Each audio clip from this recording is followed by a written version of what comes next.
Stitch takes the pressure off that dating sites put on you. You're out there to find the one, are we going to match? This is not what this is. This is not what this is.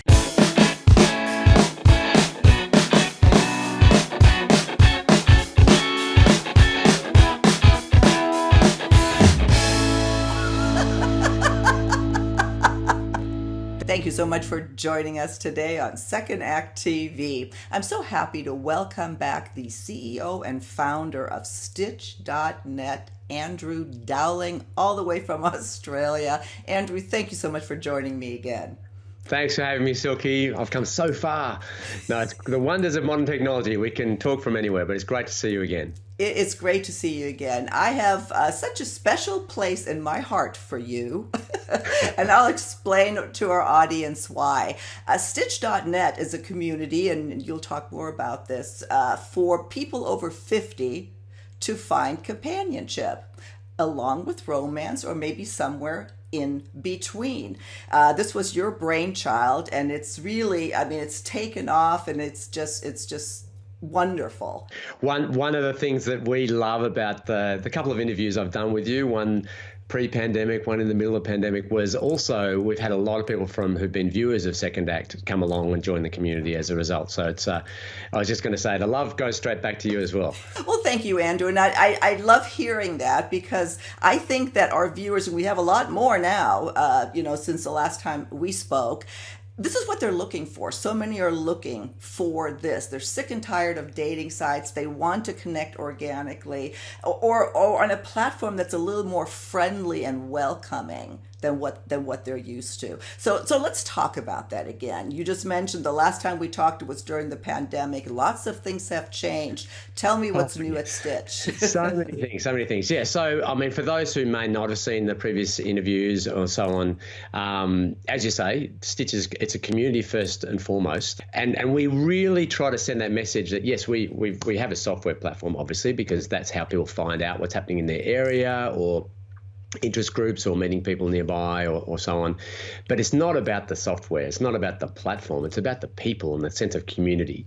And our view of human connection is very different from what you might find on a dating site, which is very much, it's about judging people. It's about being judged. It's about rejecting as many people as possible to find that one person. Whereas our view is much more around, and as you say, it's companionship. Some people are looking for romance, and that's absolutely fine. Some people are kind of open to it, but not really looking. And some people actually, we've got lots of married couples on Stitch who just, for whatever reason, they've discovered, as we all do, at a certain point, that life starts to change.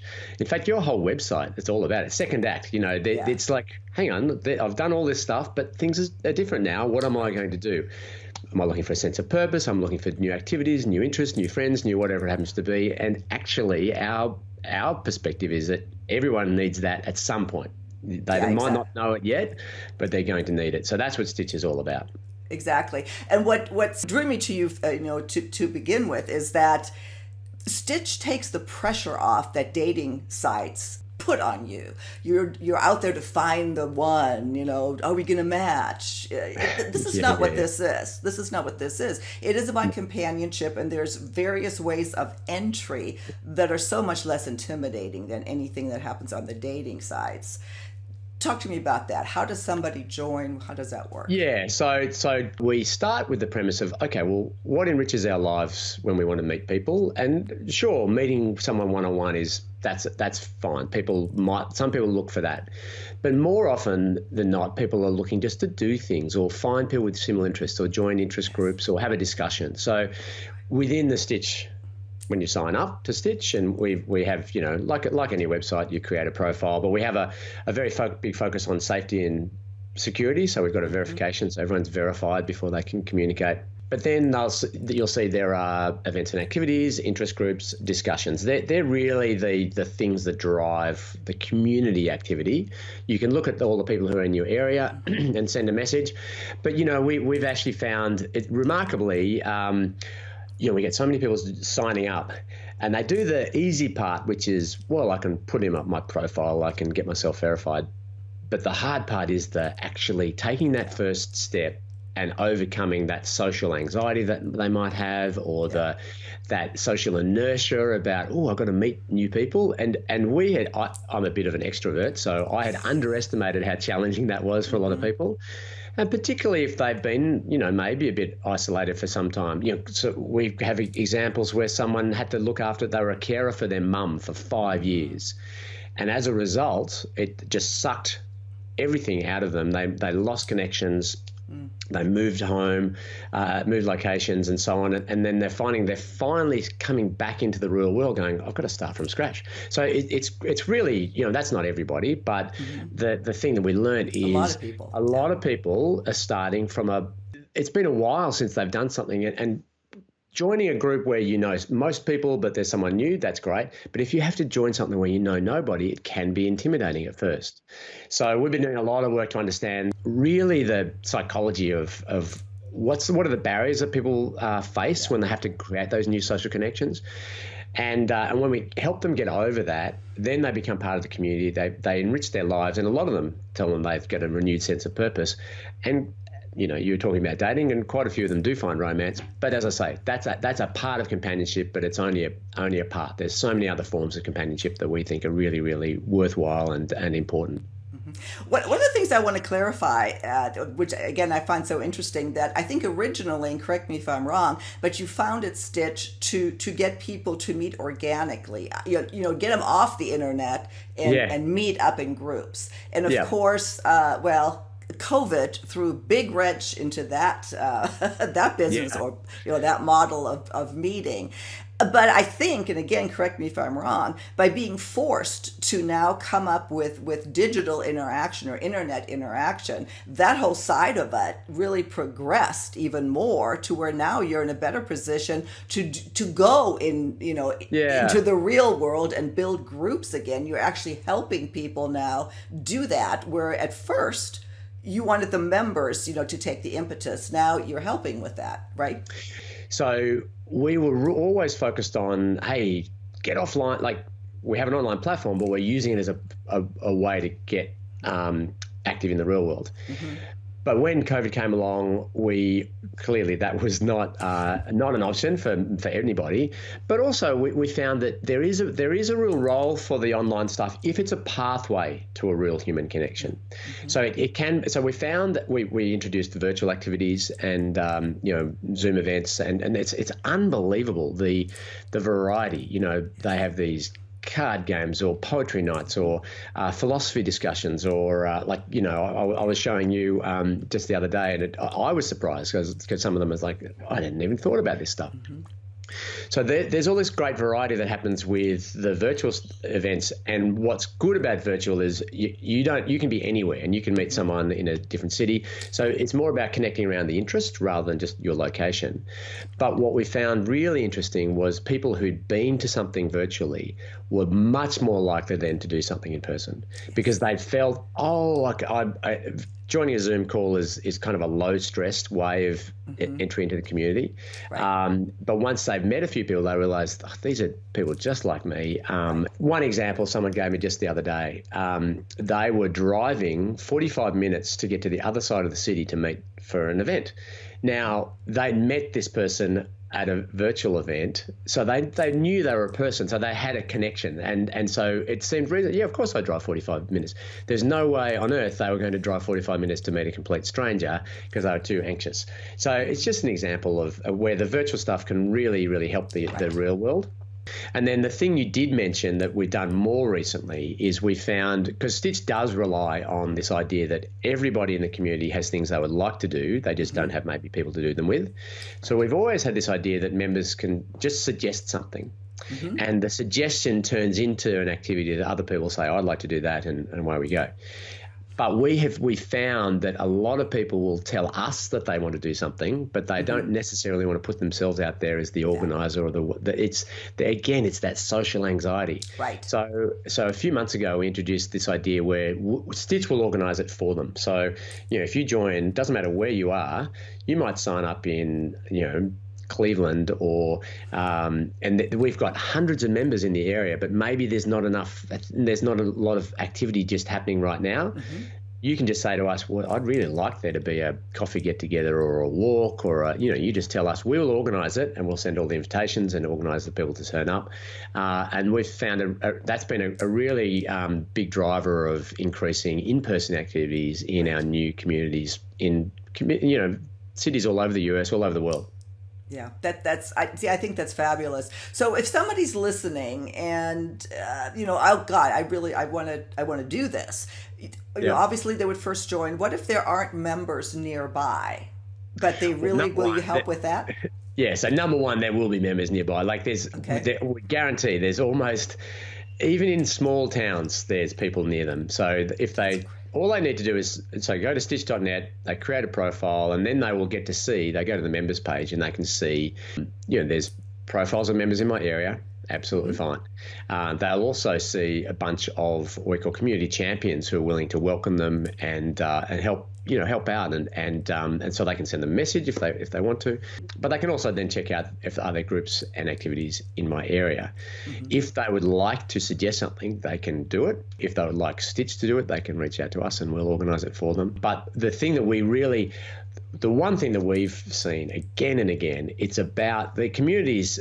They need participation to become, you can't expect just social connections just to appear out of magic and then you go, oh, you walk away and you're happy. You've got to get off your backside and get involved. and you're expecting other people to get involved, so you have to get involved too. Now, it doesn't mean that you have to be an amazing organizer, but, you just have to show up. And we say one of the things we do remind people a lot is there's a real link between social connections and your physical health. Like seriously, people who are lonely and isolated, and when you get to our age, it's worse than smoking or obesity. So anything you're doing to increase social connections, number one, is good for you. But remember, it's also good. You're helping other people.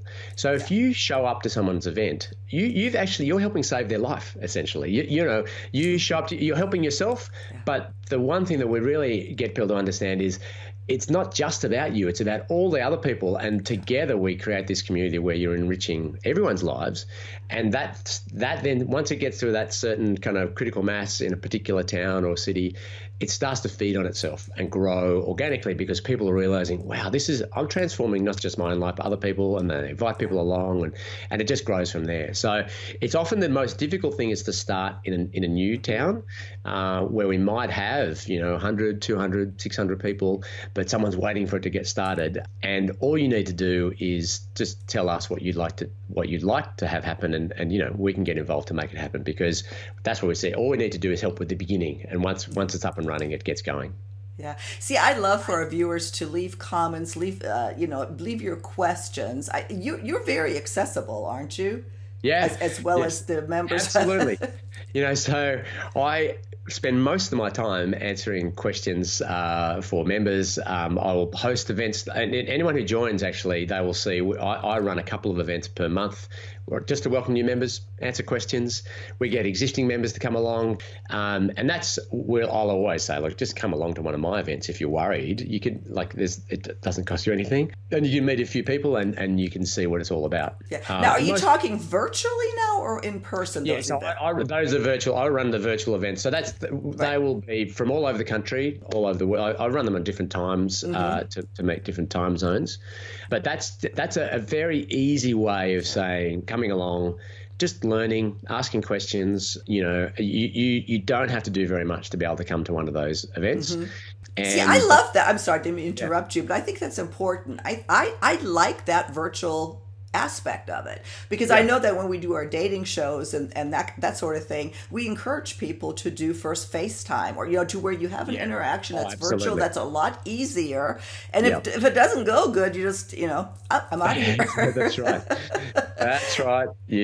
No, and it loosens you up to want to get out there and be with people and maybe spearhead an event or become an active member. Go ahead. You and I haven't met in person, but I feel like No. I know you really well I as a bunch of, and so I'd have no hesitation to say, come out to dinner with me. Like, it's amazing how much you can start that human connection Right. online.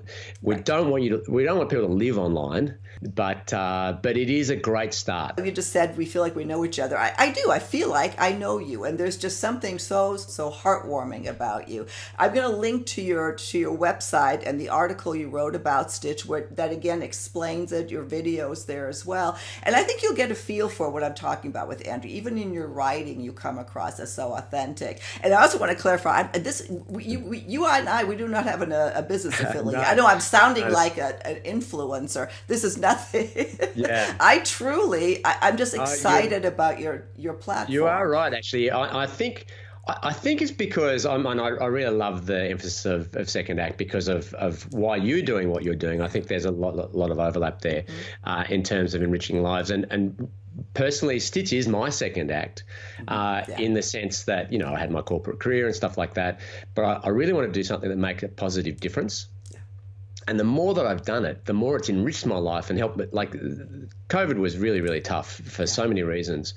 If I didn't have Stitch and all the members around the world, I feel like I've got this massive family because I have these amazing friends that I've made through Stitch. So I feel like I'm a beneficiary as well. Right. So I think that's probably where the authenticity comes through is that I'm living it as well as, you know what I mean? I'm not trying to make it out to be something it's not. I honestly believe in what we're doing. And I know there's a link there with what you're trying to do to improve and give people that opportunity to think differently about, hey, once I get to this age, there's so many things I could be doing. It's great.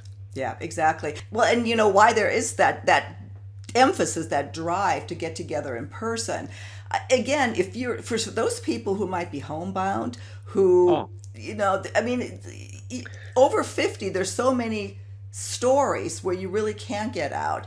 This is a community you can interact on virtually. Not that I'm necessarily promoting that as the ultimate thing. No, that's a good reminder. Sometimes I try to speak a little bit to the people who are really looking for people in the area because that's the way they think. That's the idea with Stitch is it doesn't matter who you are or what your constraints are or what you're looking for. We're creating a community where that's welcome and that's part of what we're doing. Yeah, it's terrific. So again, leave your questions, leave your input. Andrew will get back. We'll answer it. I'll try to answer as much as I can. You tell all your members to subscribe to us, and we'll. That's we'll right. talk No, some more.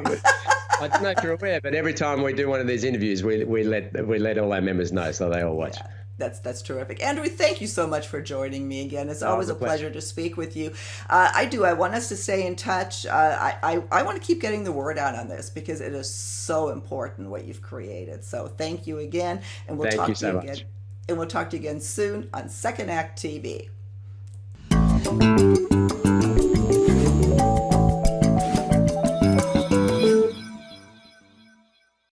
If you haven't done so already, please be sure to subscribe to our channel. The button is right here. Just click on through to YouTube, and when you see the little bell right next to the subscribe button, hit that too, and we'll notify you every time we launch a new video. See you next time.